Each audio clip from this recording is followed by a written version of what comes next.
So before I begin my homily today, I want to just share with all of you an experience I had yesterday. Quite possibly the most embarrassing thing that's ever happened to me, which is saying a lot. At the wedding that I was officiating yesterday, I had my phone out and I put it on the podium because I needed it. During the homily, because I was sharing with people that later we were including the ritual of the breaking of the glass, the Jewish tradition in honor of the bride's father, who was Jewish. And so I was kind of sharing with people what that meant, and I needed my phone for that. So I had it setting up there, and I go on with the celebration. Later on, I'm at the altar, I'm praying the preface to the Eucharistic prayer, and then I hear somebody's phone going off. and so this is what goes through my mind, okay? Like, I'm praying this prayer, but inside, all of this is happening, okay? I'm like, somebody's getting embarrassed right now, their phone's going off. Wow, it's still going off. I recognize that music. It's my phone! And it's over underneath the microphone. Yeah. So everybody in church was hearing that phone going off. But lest you think I was so careless as to have the ringer on, oh no, it wasn't that. Or an alarm set. No, it wasn't an alarm. It was just my phone thinking it's time to embarrass me greatly. There is no reason why my music should have started playing, just a random song. And oh yes, I shared with the people at the prayer, at the reception. It's like, I'll give $100 to anyone who has this song on their phone. I came home with that $100. I'll let you hear just a little bit of the song that happened during the preface yesterday during the celebration.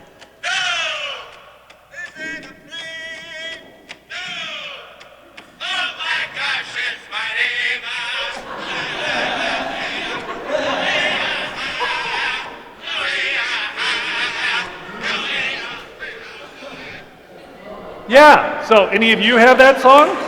No. Now, in case any of you are looking to go out and get this song, it is from the Black Lodge Singers, a Native American drum group who put together an album just for Looney Tunes. Yeah, remember Mighty Mouse? How awesome is that, right? It's one of my favorite songs. Didn't exactly want it to go into the microphone yesterday during the wedding, but oh well. Welcome to my life. So,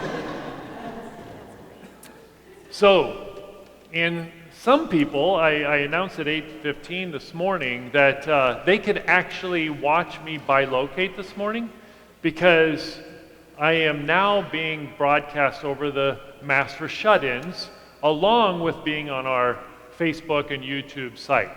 So I have a totally different homily that I gave because they only give you 5 minutes, right, on that Mass for Shut-ins. And so I talked about one of the most famous props ever used to try to explain this great mystery that we celebrate today of the Holy Trinity, right? St. Patrick, our man up there holding the shamrock, right? It's probably the most famous prop ever used to try to help us understand this great mystery. 3 leaves of a shamrock, 1 stem, 3 persons, 1 substance of the same God, right? So I, like I did here for our live streamed celebration last year. I used my own props. Yep, I did it. All those shut-ins on the TV station are watching me stick three Native American flutes into my mouth and playing one note. So, yeah, that's what I did. But I did go on to share what I really believe the mystery of this great feast is all about, the mystery of the Trinity. So one of the most really beautiful things I got to experience along with the wedding yesterday is yesterday morning I had a parishioner who invited me to go to the cemetery on this Memorial Day weekend and pray with her family. And I thought, well, this is really awesome. It's the first time that anyone has just invited me to come and pray with a family at the gravesite on Memorial Day weekend. Well, when I got there, I found out that it was something special. It was actually the 20th anniversary of their father's death. And the man that we went to remember and pray with was Philip Franco. And maybe some of you know some of the Franco family members. I believe they had 8 children, one of which is a parishioner here, Mary Levy. And so they invited me to come and pray with them on this 20th anniversary of the loss of their father. And it was there that one of the children couldn't be there, and so she wrote this letter to be shared with her siblings and her nieces and nephews that were gathered at Calvary Cemetery yesterday. And I asked for this because to me, this is what this feast is all about. You see, it doesn't matter what kind of props we use for the Trinity, we're never going to be able to fully understand the mystery, right? That's why we call it mystery, because there will be a part of this that we will never fully understand. How God chooses to be in relationship with us, right? We won't ever fully understand that, but we're invited into it. And I believe the secret of this mystery is relationship, right? It's about the relationship between the three persons who invite us into this loving relationship, right? That's what it's all about. So let me just read part of this letter that was shared yesterday. I miss Dad every day. I miss his singing, his smile, his advice, his presence. I miss him yelling at us, speaking his philisms, such as, when the going gets tough, the tough get going. Or, just do something even if it's wrong. I miss his minestrone soup and his sausage making, his gardening, his tinkering with everything in the garage. The most, yes, there is so much to miss, but it only lasts for a bit. That is because I am surrounded by reminders of him daily. The most essential lesson that Dad taught us was the importance of family. We learned what it takes to have a successful marriage, raise strong children, be disciplined in what we want versus need, argue respectfully, and love each other through all things with our faith in God and each other. He made it evident that he made it evident that Mom was the most important person in his life. And without her, none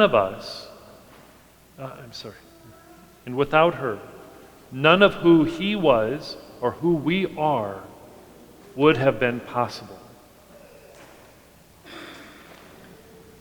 That, I believe, is one of the more profound treatises on the Trinity. Because this is what the mystery invites us into. About all the relationships in our lives. Right? Every relationship, those who have gone before us, who we believe we're still connected to, and we are reminded to take time to remember this Memorial Day weekend, and those who we still have around us. We're called to recognize that it's about relationships. If we're sort of stuck in thinking about it, the most important thing is that new whatever I can acquire right now, we're missing the point of the Trinity. It's about relationships. And this is what we're called to pray with. This is what we're called to continually strive to allow ourselves to be immersed in, right? We remind ourselves of this great mystery every time we come here, right? Every time we make the sign of the cross, we're reminded that God chooses to be in relationship with us, Father, Son, and Spirit. And we are invited to receive that and then extend that to those around us. To recognize the power, the beauty, all of that meaning that we're invited into with those relationships in our lives. Now in a little while, we get to witness where it's all introduced to us, right? At our baptism.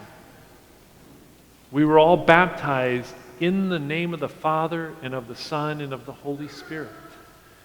And that is where we are called to continue to live in the name of the Father and of the Son and of the Holy Spirit.